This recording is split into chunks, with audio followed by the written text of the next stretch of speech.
Level 1, the candidate. You arrive at Scout Sniper School carrying 60 pounds of equipment through Carolina humidity that feels like breathing through a wet towel. The instructors are already watching, evaluating, sorting the pool into categories you can't see, but they can. Potential, marginal, waste of time. Nobody tells you which category you're in. Nobody tells you anything except where to stand and when to move. The attrition rate is 70%. They mention this on the first morning like it's weather information. Just another fact about the environment you've chosen to enter. 7 out of 10 of you will be gone before the end. Some will quit. Some will be cut. Some will simply break in ways that aren't immediately visible but become obvious over time. Your first week is stalking. Not shooting, not ballistics. Moving across terrain without being seen. You low crawl through fields where instructors with binoculars scan for movement, and if they see you, you start over. You build ghillie suits from burlap and local vegetation, transforming yourself into something that doesn't look human, something that blends with the ground and the grass and the shadows between trees. You learn to move inches per hour when necessary. You learn that patience is a weapon more valuable than any rifle. You learn that the sniper's greatest skill isn't shooting, it's becoming invisible. The candidates around you drop out in clusters. One quits after a night exercise that left him hypothermic and questioning his life choices. 2 are cut for safety violations on the range. 1 simply doesn't show up for formation. One morning his bunk stripped, his gear returned, his decision made sometime in the darkness. You stay, not because you're the best, but because you refuse to imagine leaving. Every crawl through mud that gets into places mud shouldn't be. Every hour of stillness while insects explore your motionless face. Every failure that sends you back to the starting line, you file it somewhere it can't touch your resolve. This is what you want. This is who you're becoming. The shooting comes later, and it's harder than you expected. You know rifles. You grew up hunting, putting rounds on target at distances that impress civilian ranges. But precision shooting at 1,000 yards is a different discipline entirely. Wine doesn't just push the bullet, it curves it in patterns that change second by second as it moves through pockets of air with different temperatures and densities. Gravity drops the round in parabolas that require calculation, not estimation. The fundamentals you thought you mastered are foundations you're still building.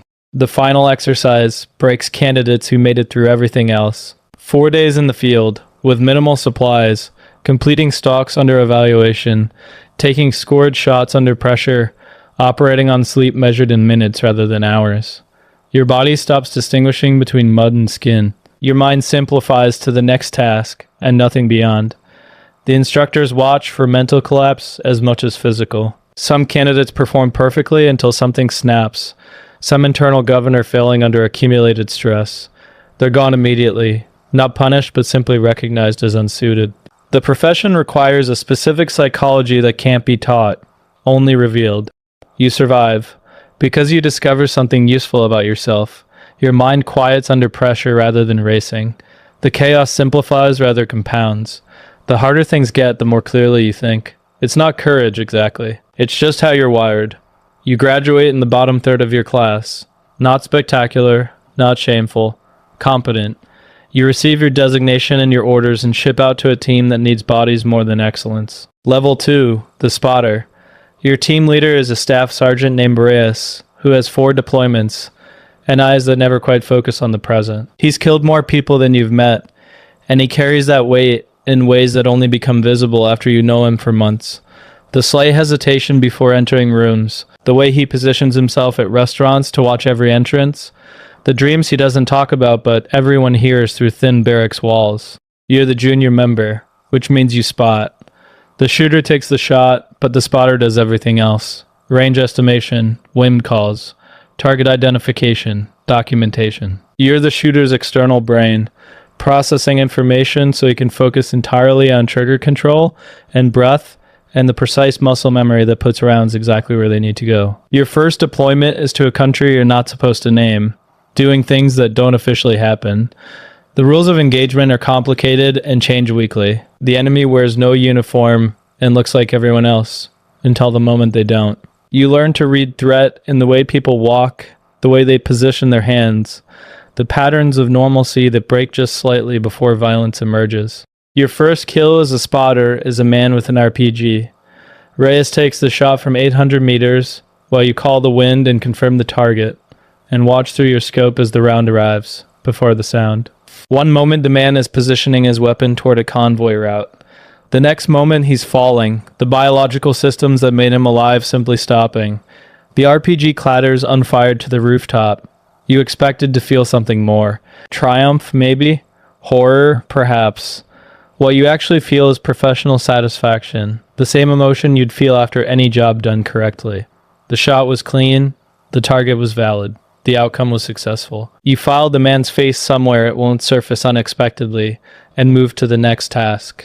Reyes watches you after, looking for cracks. He's seen new spotters break at this moment, the abstract suddenly concrete, the training suddenly real. He doesn't see what he's looking for, which might be good, or might be concerning. You don't ask which. Over months you learn things school didn't teach.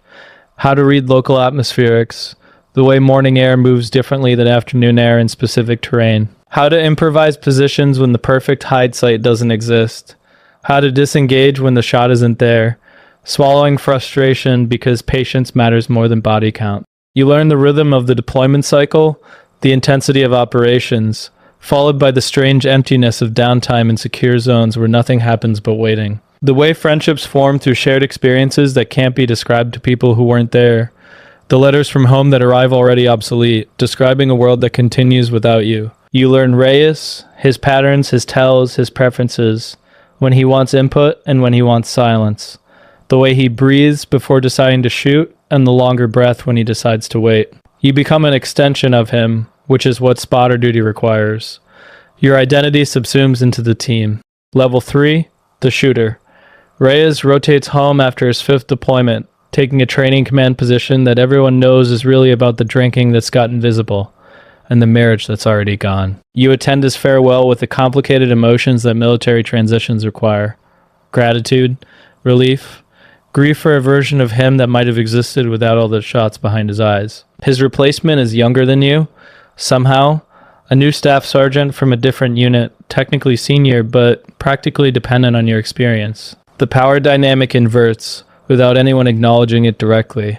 You're the shooter now, because that's what the team needs, and rank accommodates necessity in small units operating far from oversight. Your first shot as primary shooter is anticlimactic. A confirmed hostile at 600 meters, wind steady, conditions perfect. The mechanics work exactly as trained. Breath, pause, squeeze, watch the round arrive, confirm the result, move. It's the hard shots that teach you who you've become. There's a compound in a valley where hostages are held. The intelligence is good, confirmed by multiple sources, time-stamped within hours. 3 Americans, aid workers captured 2 weeks ago, held by a cell that's already uploaded. 1 execution video. The window is small, the approach difficult, the stakes absolute. You set up 1,400 meters out, which is farther than you've ever shot in combat conditions. The wind is variable, shifting direction every few minutes as valley thermals create chaos. Your new spotter calls numbers that keep changing. That might be right or might be wrong. That represents his best guess at physics, that doesn't want to cooperate. You wait. Hours. Watching through glass that makes the compound clear despite the distance. The guards rotate on patterns you memorize. The hostages appear briefly in a window. Faces you've seen in briefing photos. Alive for now, but probably not for long. The shot comes at sunset, when the target you need stops at a predictable position for just long enough. You apply corrections that feel partly calculated and partly instinctual. The math and the art combining in ways you couldn't explain, even if you tried. The trigger breaks clean. The round flies true. The guard drops, and the assault begins. And 20 minutes later, the hostages are on helicopters, and you're breaking down your position. And the sun is completely gone. 3 confirmed saves. 3 people who will live because of the shot you made. This feels different than the others. Not better or worse, just different. The weight redistributes slightly. Level 4, the instructor. You return to the school that made you, now standing where the instructor stood, evaluating candidates who remind you of yourself 8 years ago. The cycle continues. The institution persists beyond any individual. Teaching reveals gaps in your own understanding. You thought you knew why certain techniques worked, but explaining them forces deeper analysis. The reasons behind the rules, the principles beneath the procedures. You become a better shooter, by learning to create shooters. The candidates struggle with the same fundamentals you struggled with: trigger control, breath management, the mental discipline required to wait for hours and then execute perfectly in seconds. You watch them break against the difficulty, and you learn to predict which ones will persist. It's not the physically strongest. It's not the naturally talented. It's the ones who treat failure as information rather than verdict, who adjust and continue rather than repeating the same errors while expecting different results. You develop a reputation for harsh assessments and fair treatment. Candidates learn that your criticism is precise, targeted at specific deficiencies rather than general discouragement. They learn that your standards don't negotiate. They learn that graduates from your cycle perform slightly better in initial deployments, which is the only metric that matters. But teaching also distances you from the work itself. You're creating shooters rather than being one. The skills you maintain on ranges feel different from skills tested in actual operations. The edge dulls slightly, not in technique but in something harder to measure. The readiness for violence that combat requires becomes theoretical rather than practical. You miss it. That's the uncomfortable truth. You miss the clarity of operational deployment, the stripped-down focus that combat creates. Training is valuable. Training saves lives. But training is also repetitive and administrative, and full of paperwork that combat somehow never requires. When the opportunity comes for one more deployment, you take it. Level 5, the team leader. The unit is different now. Younger faces with different references, cultural touchstones you don't share, technology that didn't exist when you started. They call you old man, affectionately, which you're not yet but feel increasingly. Your knees predict weather. Your back remembers every hour spent in uncomfortable positions. The recovery time after hard operations stretches from days to weeks. But you lead because experience compounds. You've seen what works and what fails. You've watched good shooters make bad decisions under pressure, and bad shooters make good decisions through discipline. You know which tendencies to trust and which to override. Your team deploys to a conflict that's technically not a war, doing operations that technically don't happen, producing results that technically won't be acknowledged. The targets are higher value now. The intelligence is better. The shots are harder, but the support is more substantial. You take a shot at 1,700 meters, that makes your reputation. Difficult angle, variable wind. Time pressure that didn't allow the usual preparation. The target was moving between vehicles in a pattern that created a window, measured in seconds.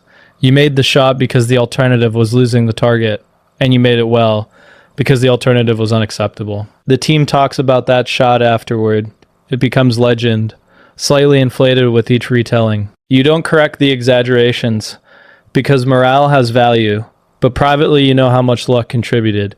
The wind cooperated at the critical moment. The target paused slightly longer than expected. Physics worked in your favor when it easily could have worked against you.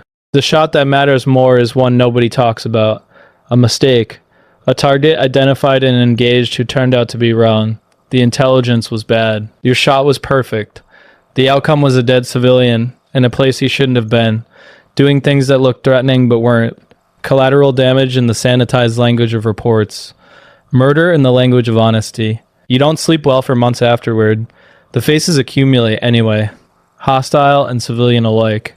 But that face is different. That face asks questions your justifications don't answer. The rules of engagement cleared you. The review board cleared you. But the face doesn't clear you, and the face keeps visiting. You learn to carry that weight, because the alternative is not carrying any weight, which means becoming something worse. The soldiers who feel nothing scare you more than the soldiers who feel everything. At least the pain proves the conscience is intact. Level 6, the master. The title is informal, given by peers rather than institutions. It means you've survived long enough to become rare.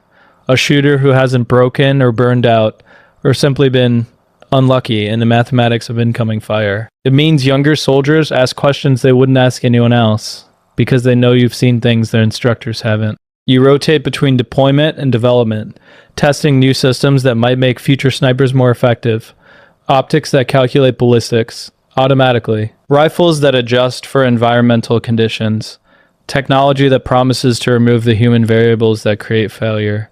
But you understand what the engineers don't. The human variables are also what create success. The judgment calls that no algorithm can make. the intuition that comes from thousands of hours behind glass, the moral weight that separates soldiers from machines. Make the equipment too automatic, and you lose something essential, something that keeps the killing bounded by conscience. Your last deployment is your easiest and your hardest. Easy because the operations are routine, if any of this can be routine. Hard because you know it's the last, and knowing changes everything. You watch your team with awareness of ending. You appreciate shots that would have been unremarkable years ago. You document experiences you'll never have again. The final shot is unremarkable. A confirmed hostile at medium distance, standard conditions, professional execution. You don't know it's your last until you're on the transport home, and then you know with certainty that you'll never do this again. 22 years, hundreds of operations. Kills you stop counting because counting felt wrong. You've shaped a generation of shooters who are shaping the next generation. The techniques you developed are being taught to soldiers who don't know your name. What you carry home can't be left overseas. The faces, the sounds, the smell of cordite and copper that triggers memory without warning. The hypervigilance that served you well in combat but serves no purpose at a suburban grocery store. The relationships sacrificed for deployments, the connections that couldn't survive the person you were required to become. But also this, the people who are alive because you were good at something terrible, the hostages rescued, the convoys protected, the attacks prevented by targets eliminated before they could execute plans that would have killed dozens, hundreds, maybe more. The math doesn't quite balance, but it's not supposed to. You did what your country asked. You did it better than most. The scope goes in a case that goes in a closet that you don't open very often. The skills remain, slowly dulling through disuse, available if ever needed, but hopefully never needed again. The identity persists beneath whatever civilian surface you construct, because you can't unknow what you know. Some nights you dream of shots you didn't take, the moments of hesitation, the targets that moved before the decision resolved. You wonder about the lives that continued because you waited, and whether those lives did good or harm in the years that followed. You'll never know. That's the nature of the work. One shot at a time, one breath at a time. The discipline holds until the end.